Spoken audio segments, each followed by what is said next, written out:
হাসি তামাশা করেও কবুল বললে বা প্রস্তাব দিলে সে বিবাহ হয়ে যাবে। এজন্য আমরা বিবাহের ক্ষেত্রে, তালাকের ক্ষেত্রে আমরা খুবই সতর্ক থাকব। আলহামদুলিল্লাহ, এক ভাই প্রশ্ন করছিলেন যে আমরা তো স্কুলে নাট্যমঞ্চে গিয়া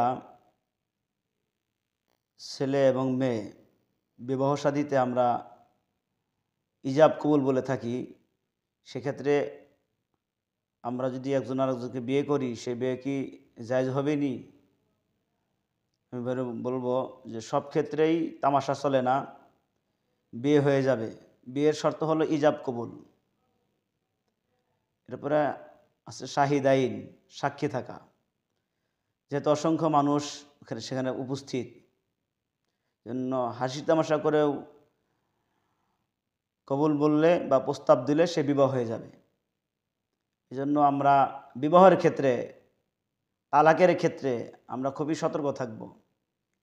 হাসি তামাশা করে যদি আমরা একজন আরেকজন তালাক দিয়ে থাকি, সে তালাক পতিত হয়ে যাবে। অনেক সময় আমরা বলে থাকি মাথা গরম ছিল, এই জন্য তালাক দিয়েছি। এটা কি রুজু করার কোনো সুরাত আসেনি? না, রুজু করার কোনো সুরাত নাই। এমনিভাবে বিবাহ সাথীর ক্ষেত্রেও যে কেউ বলে আমি আমার মেয়েকে তোমার সাথে বিয়ে দিয়ে দিলাম, আর সে যে বললো আমি বিয়ে করলাম, তাহলে বিয়ে হয়ে যাবে।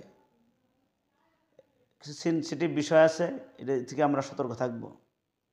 আল্লাহ তাআলা আমাদেরকে বোঝার তৌফিক দান করুন।